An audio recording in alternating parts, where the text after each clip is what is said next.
Saya cek rekening saya cuma ada kurang lebih 200 juta. Bagaimana bangun wisata dengan modal 200 juta, Mas? Hari itu, Mas, saya difotokan orangnya sedang duduk di resban itu. Saya ini kok langsung dek gitu, Mas. Saya teringat bapak saya melihat seorang bapak kesepian, butuh teman, butuh relasi, butuh partner untuk ngobrol tentang orang berkesempatan sukses. Tetapi satu, bangunlah mental yang bagus, bangunlah tekad yang bagus, dan membangun kejujuran. Baik untuk dirinya sendiri maupun untuk orang. Jadi gini, ini kan sebuah keresahan. Waikambang ini kan dibangun dari sebuah keresahan. Oke.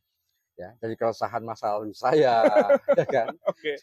Kemudian dari keresahan sebuah kebijakan pemerintah yang waktu itu memberlakukan. Assalamualaikum warahmatullahi wabarakatuh, Sobat Ngopot. Kembali lagi, kali ini saya langsung ketemu dengan si owner, si pengusaha muda, dengan Mas Totaris Sosial Merbawani. Namanya aja, Totaris Sosial Merbawani. Gimana, Mas? Apa kabar nih? Sehat, alhamdulillah. Mantap, luar biasa. Mas Totaris, enaknya panggilnya Mas Aris saja atau seperti apa nih? Totaris. Mas Totaris, oke.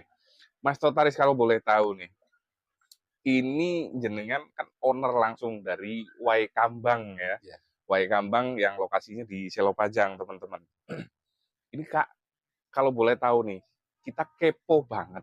Kepo, bener-bener kepo. Effortnya jenengan itu sampai memiliki lokal wisata wah ini nih menurut saya asli, bener-bener wah ini. Itu seperti apa? Bisa diceritakan nggak? Sebenarnya gini, Mas Aris.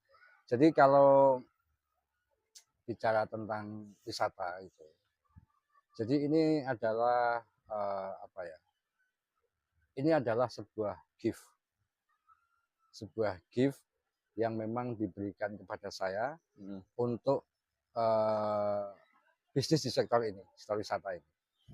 Kenapa saya bilang gift? Ini adalah sebuah perjalanan di mana pada tahun 1997 saya menginjakkan kaki pertama kali di Taman Impian Jaya Ancol di Jakarta sebagai kuli. Kuli di bidang taman, menanam pohon, membuat relief, landscape, dan lain sebagainya. Saya hanya sebagai kuli.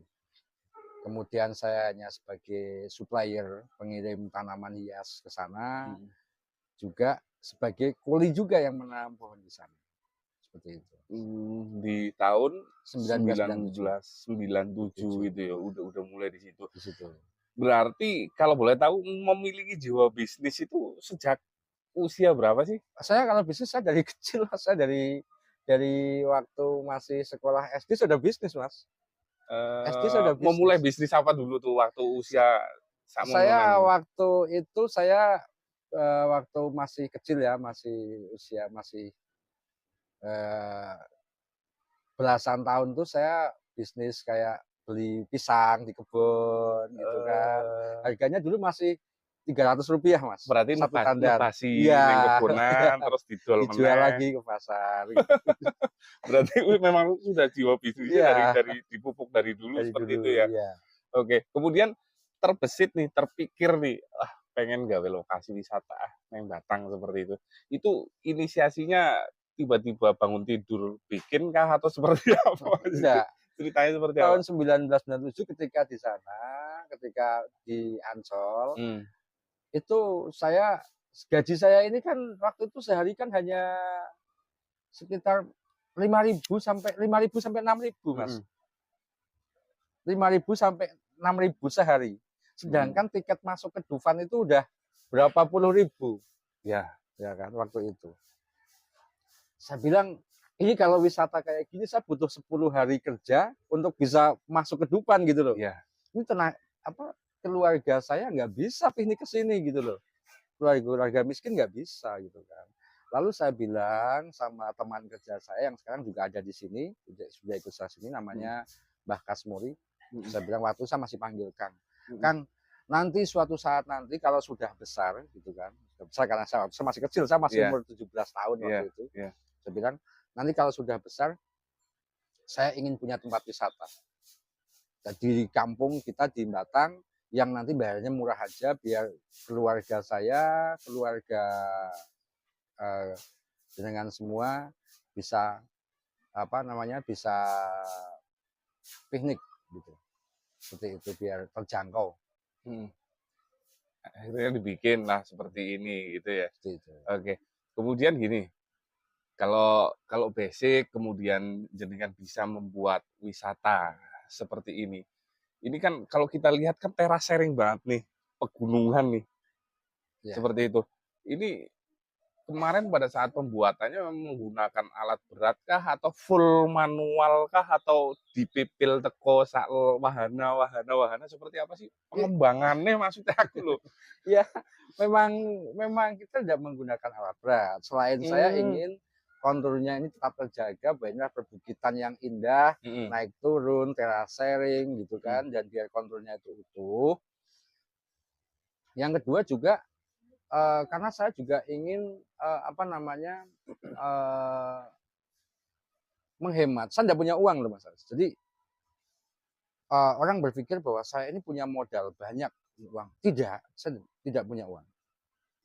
Ketika membangun tempat wisata ini saya tidak punya uang. Mm-mm. Ya, dan lagi-lagi saya bilang bahwa saya hanya bermodalkan tekad dan mental. Jadi saya selalu bilang bahwa siapapun orangnya punya kesempatan sukses. Semua orang berkesempatan sukses. Tetapi satu, bangunlah mental yang bagus, bangunlah tekad yang bagus, dan membangun kejujuran. Baik untuk dirinya sendiri maupun untuk orang banyak. Sehingga kalau kita membangun kejujuran, saya tidak punya uang, tidak punya apa-apa. Tapi dengan modal kejujuran dan mental bertanding yang bagus, nah akhirnya saya bisa mewujudkan bahwa saya bisa membangun tempat wisata yang bisa dibilang ini salah satu yang terbesar dan terbaik di Ya, Batang. ya betul. Oke, Jadi, sangat representatif ya, juga gitu. Terus kalau boleh tahu nih background dari seorang Totaris Sosial Merbawani ini, backgroundnya seperti itu. Karena saya pernah baca-baca di Google juga kan, dengan seorang seniman lukis kan seperti itu. Itu mendalami seni lukis itu bergelut di bidang itu sejak tahun berapakah kira-kira sampai saat inikah masih berjalan? ya, kalau melukis itu kan memang hobi saya dari kecil, Mas. Jadi saya tuh memang punya hobi melukis dari kecil, ya kan? Dan saya juga pameran di beberapa kota di Indonesia, ya kan? Insya Allah dalam waktu dekat saya juga akan pameran di JNM di Jogja National Museum. Jadi dunia seni ini saya geluti ketika saya di Ancol juga. Ketika saya di Ancol, saya punya seorang kakak angkat, namanya almarhum Mahmud Saipul. Dia sangat akrab dengan saya seperti kakak adik, dan beneran mereka seperti kakak adik dengan saya.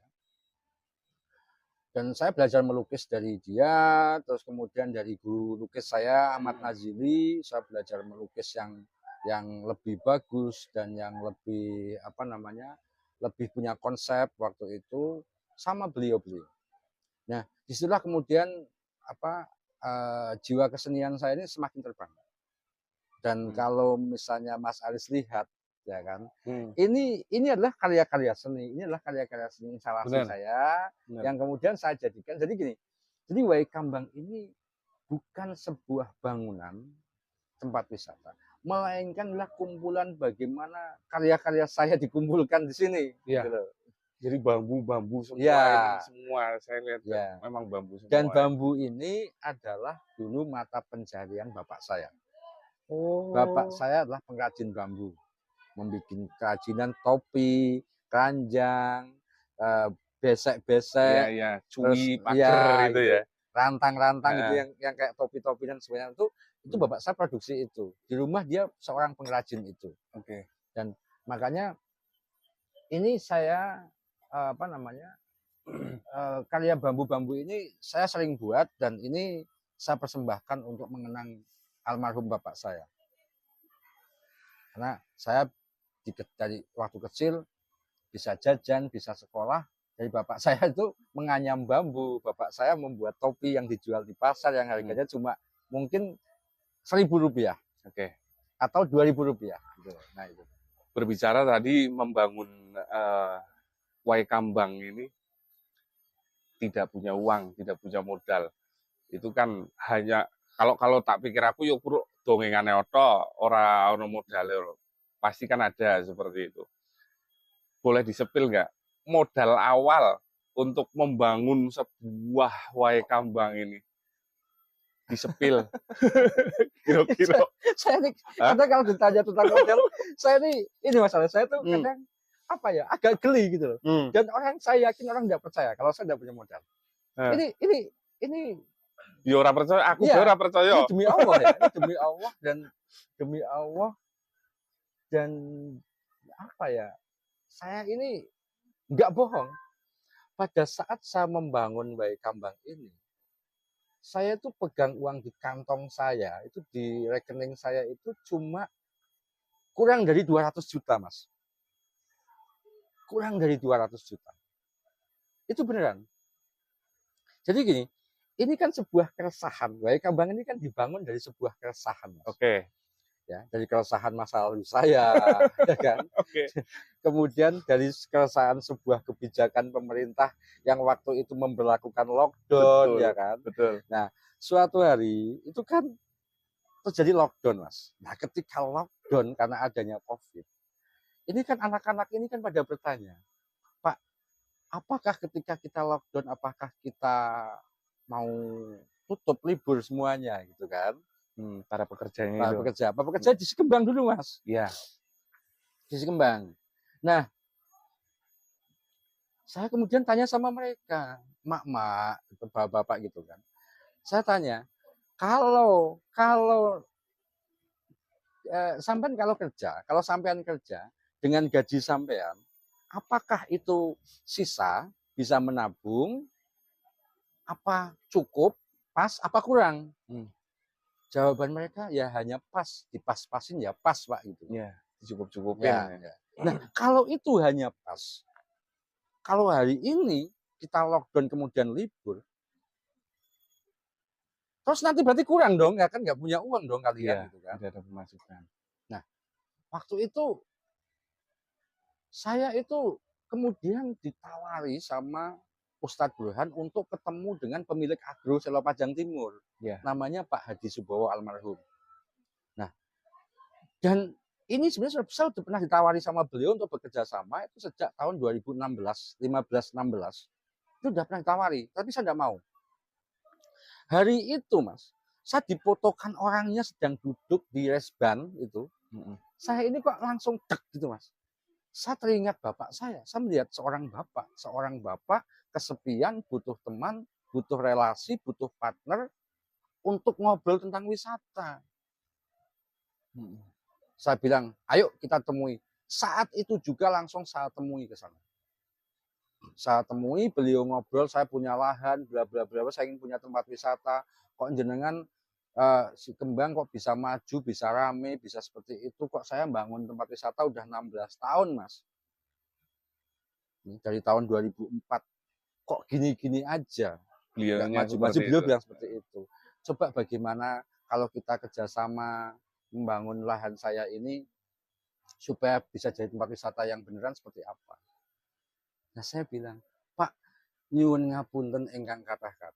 Saya ini tidak punya uang. Bayangan orang-orang tentang saya punya uang banyak, itu sebenarnya nggak benar itu. Saya itu tidak punya uang gitu loh, saya bilang. Tetapi kalau Bapak butuh teman untuk sharing, untuk ngobrol wisata, ayo saya temani. Terus segala macam dengan bermacam-macam keluhannya beliau, saya bilang, oke, kita bangun tempat wisata ini. Langsung saya iakan, saya bangun. Begitu pulang dari sana saya pusing. Saya cek rekening saya cuma ada kurang lebih 200 juta. bagaimana bangun wisata dengan modal 200 juta, Mas Haris? Heeh. Tapi ada master plan-nya nggak pada saat itu? Nggak ada ya?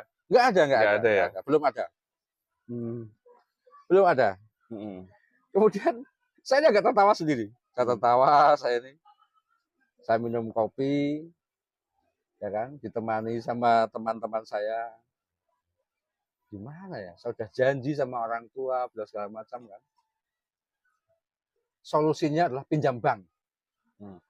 Untuk bisa merealisasikan itu. Pinjam bank, Mas, itu butuh jaminan.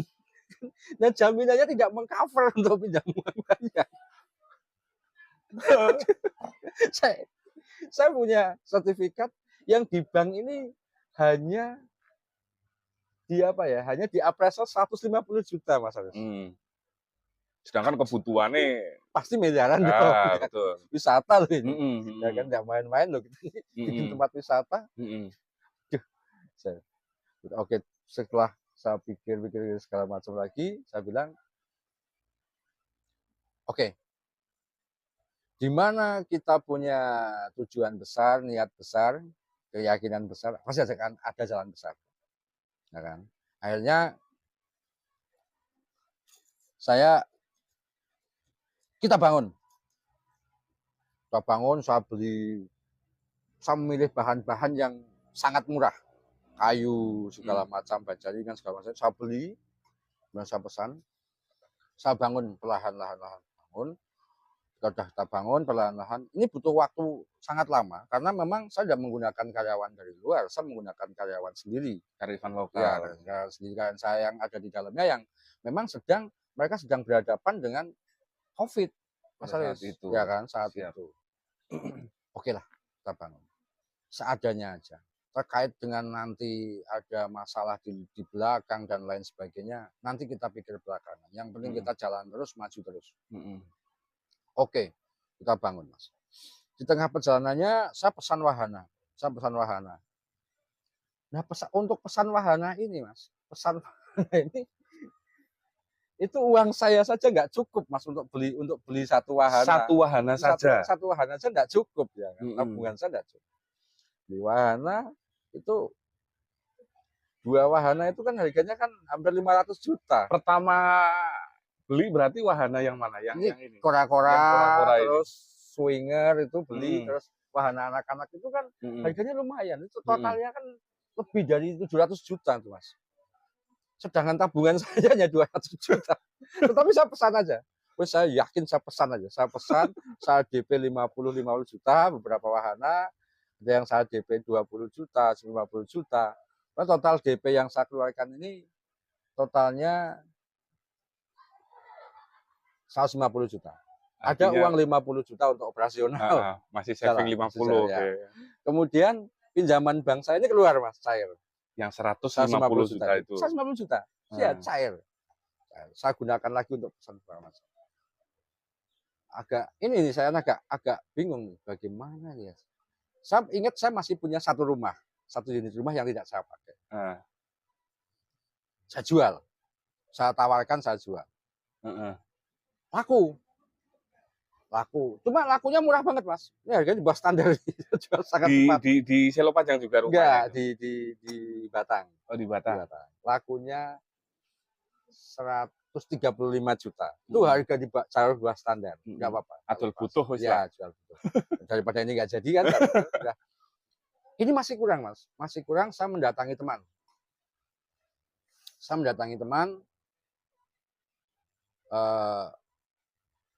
Sambil tersenyum sih, aku butuh uang. Masa kamu butuh uang buat apa? Kamu tuh orang yang nggak pernah butuh uang loh. Saya tuh orang yang nggak pernah butuh uang. Tapi kali itu dia datang dengan saya butuh uang, dia udah kaget. Kok tumben? Iya, kok tumben. Berapa? Saya udah pinjam bank, tapi cairnya cuma 150 juta. Kamu butuh berapa? Kalau ada 200, kalau nggak ada 100 saya cukup. Oke. Butuhnya kapan? Ya kalau ada sekarang, kalau nggak ada ya boleh besok atau lusa. Aku minta waktu boleh nggak? Gitu kan dia bilang. Uang ada, tapi aku minta waktu 3 hari lah. Oke, kalau nggak butuh kamu jangan pinjam siapa-siapa. Dia bilang gitu kan seperti itu. Oke, akhirnya dikasih pinjam sama dia 200, 100 juta. 100 juta. 100 juta. Oh, 100 juta. 100 juta. 100 juta ya sama dia, oke saya pakai buat bangun. Nah, udah gitu saya mikir lagi nih Mas, kurang lagi nih uangnya nih. Terus kurang terus. Akhirnya saya jual mobil. Entek-entekan wis Jual mobil. pokoknya. Ya, saya jual mobil. Mobil itu saya jual laku 120 juta. Suzuki Swift 2015. Tak jual 120 juta. Tak pakai lagi. Nah, sambil mikir nih apalagi. Saya masih punya aset di beberapa tempat. Aset-aset saya yang di luar tuh kemudian saya jual. Akhirnya terkumpullah uang itu sekitar 900 juta. Jadi aset-aset saya jualan aset saya. Itu tak pakai buat bangun dengan PD-nya. Nah, sampai pokoknya totalnya sampai Wai Kambang ini jadi, uang yang saya keluarkan tuh baik dari aset saya yang saya jual-jual, mobil dan lain sebagainya, sampai dengan rumah, sampai dengan pinjam teman tuh totalnya 1,7 miliar. Sampai running itu. Sampai kita opening, shop opening. Berarti semua itu total semua bisnis segitu ya? Ya waktu itu, waktu pembangunan awal. Tapi kalau kayak seperti ini kan tidak ada konsep 100% itu kan tidak ada. Ini pun saya yakin pasti berjalan. Di ngapunten di kepalanya jenengan ini belum 100%, masih banyak lagi yang mau dikembangkan seperti itu. Artinya modal kan nggak selesai di situ. Pasti ada pengembangan lagi seperti itu. Kalau sampai detik ini seperti itu, dari total modal yang sudah dikeluarkan sudah kembali belum sih? Apa wis adoh kok? Kalau bicara masalah kembali ya, jadi gini loh Mas Alsen. Sebenarnya bisnis itu Mas, itu tidak pernah kembali modal Mas. Jadi kalau kita jujur ya, bisnis ini sebenarnya tidak pernah kembali modal. Cuma kita dapat bonus. Bonus dari bisnis. Jadi bisnis ini kan akan terus dikembangkan, terus mengeluarkan modal, dan tidak pernah kembali modal. Bisnis ini terus berkembang, besar,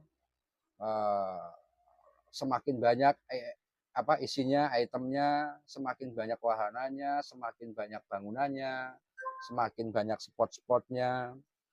Terus kemudian kalau bicara tentang balik modal, tidak balik modal. Tapi kalau bicara tentang bonus, saya sudah dapat banyak bonus gitu loh. Termasuk nama Wai Kambang. Sekarang kan siapa sih yang nggak kenal, kan? Bahkan untuk pelesiran bocah-bocah sekolah juga sekarang destinasinya ke sini.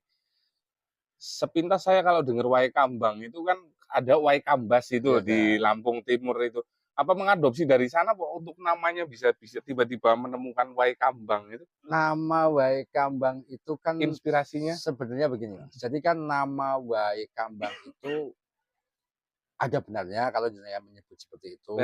Mirip tapi Wai Kambas. Tidak sepenuhnya benar. Tapi ada satu gini.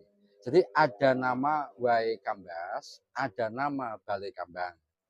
Kan itu kan. Jadi orang akan identik dengan Wai Kambas atau Balai Kambang. Betul kan. Saya membangun nama Wai Kambang. Agak mirip. Jadi dua jadikan satu nih. Agak mirip seperti itu. Tetapi Wai Kambang sendiri aslinya bernama Wakambang. Wakambang yang artinya adalah wahana kegiatan belajar dan berkembang. Itu adalah singkatan dari nama wahana kegiatan belajar dan berkembang Wakambang. Makanya di sini wahananya edukatif semuanya. Gitu ya. Nah, kemudian kalau namanya Wakambang ini kan kayaknya kaku kan di lidah kita, nama Wakambang gitu kan. Itu kan kaku. Biar agak luas, saya bikin Wai Kambang. Tetapi nama dasarnya Wakambang. Wakambang itu ya. Wahana kegiatan belajar dan berkembang. Ini murni Mas. Ini murni tentang bagaimana kita belajar tentang motorik kasar dan motorik halus. Dan di dalamnya saya menyelipkan beberapa pembelajaran tentang seni dan lingkungan hidup dengan ada ruang kelas 1, untuk membatik atau menyablon. Oh, Ada oke. juga ruang greenhouse untuk belajar menanam. Jadi mereka bisa menanam, Mas, belajar Mhm. menanam. Menanam pohon, itu didampingi orang tua, kemudian membatik, menyablon, dan ada ruang kelas 2 itu yang digunakan untuk menonton film luar angkasa. Oke Ada, oke nanti bisa oke lihat, ada oke. film luar angkasa di Iya dalamnya. iya. Dan Terus kalau pas tadi saya setelah tiket masuk itu ke sini kan kayak ada kamar-kamar nih, mhm. itu di sini berarti bisa untuk homestay kah, untuk seperti apa itu? Belum belum, itu kan memang kita bikin jadi gini, jadi kan karena ini tanahnya adalah kontrak Mhm kerjasama, tidak mhm sepenuhnya milik saya, ada sih mhm. beberapa yang SHM milik saya, Iya, tapi itu tanah yang situ adalah tanah yang kontrak. Jadi bangunannya kan semua bisa dibilang semi permanen, semi permanen, betul. ya, dan itu memang dibikin seperti itu selain satu, biar kan biasanya kan bangunan-bangunan ini kan tampak kaku. Iya, Nah, saya ingin bangunan-bangunan ini tampak tidak kaku, luas sesuai dengan nama wahananya. Sehingga saya bikin bangunan itu berwarna-warni juga iya supaya betul. ketika difoto juga menjadi sebuah spot. Iya. Nah, itu digunakan untuk kantor, kantor manajemen, Betul. dapur dan gudang. Gudang Oh. alat-alat Mhm. dan gudang logistik. Iya Jadi ada alat-alat yang untuk bekerja seperti mesin bor segala macam. iya iya. Kemudian seperti gudang makanan yang isinya itu stok makanan yang untuk Iya, diperjualbelikan. oke. Tapi memang dibikinnya memang yang kalau dipoto itu enak gitu loh. Betul Jadi nggak kaku, nggak, ini betul. kantor ini gitu loh. Makanya saya pengen tanya lagi tuh, kaitannya dengan master plan-nya tadi Julian katakan kan tidak ada master Tidak plan ada, sama tidak sekali. ada. Tapi kalau kita lihat sekarang untuk studi banding teman-teman pengusaha, wisata alam itu kan banyak yang ke sini juga begitu. Sedangkan terbangunnya ini sampai seperti ini tanpa master plan sama Tidak ada sekali. masukan. Maksud saya gimana loh mikirin jenengan itu kok bisa ya memang nyatanya begitu kita masuk gerbang, kita jalan sampai duduk di sini ini tidak ada yang membosankan sama sekali. Semuanya enak. Semuanya itu enak untuk dilihat gitu loh. Itu jenengan mikirnya kepriye jane? Jadi saya gini mas, jadi saya itu gini. Jadi saya itu orang yang banyak dejavu. Nah, Saya itu oke banyak sekali dejavu ini. Ini Mas Teguh ini kalau kasih tahu ya, Mas. oke. Saya itu orang yang banyak dejavu. Jadi gini, saya begitu melihat, jadi kan ini kan awalnya saya melihat tebing ini kan, tebing Nah, ini, saya duduk di sana. Nah, saya duduk, saya lihat tebing ini enaknya dibikin apa ya? Oh, ini kayaknya dibikin ini aja nih, bangunan dari bambu-bambu, kemudian nanti menyatu dengan sana, dibikin bambu juga, kemudian nanti bisa untuk area orang berteduh saat hujan, mhm tetapi juga estetik, dilihatnya juga enak, eh, fungsinya tidak hanya untuk berteduh, tapi juga untuk spot selfie. mhm. Nah, ini saya tuh setiap melihat, jadi saya tuh tidak menggunakan gambar sketsa atau enggak, saya melihatnya lahan ini luasannya sekian, sudut pandangnya seperti ini, maka cocoknya kita kasih apa? Oke Itu oke yang oke oke. jadi jadi kalau misalnya digambar-gambar itu, enggak, saya enggak pakai itu. Karena nanti pasti hasilnya akan termasuk bikin kolam. Bikin kolam itu saya tidak memaksakan seperti orang lain kan, ini diratakan dulu, Iya dibikin kotak dulu, iya, dibikin gini terus diukur-ukur kotaknya seperti ini. untuk Oh kolamnya itu. tidak, Iya. ini tanahnya melengkung, udah kita bikin kolamnya melengkung, ya kan? Oke. Terasering kita bikin kolamnya terasering, gitu kan? Jadi ada kotakan kecil ini dibikin buat jalan. Jadi kita tidak banyak merusak lahan. Satu, yang kedua kita juga tidak banyak mikir dan harus meratakan tanah sehingga lahannya tidak sesuai dengan gambar yang kita bikin. Intinya berarti semua yang ada di sini ini adalah pikiran jenengan Iya, yang dinyatakan iya, secara visual iya, seperti itu iya, ya? seperti itu aja. Oke Dan memang tidak ada konsep bangunan di awal tidak. Cuma kalau konsep dari wisata ini adalah wisata edukasi. oke. Oke wis kita break dulu ya. Oke, siap. Mana,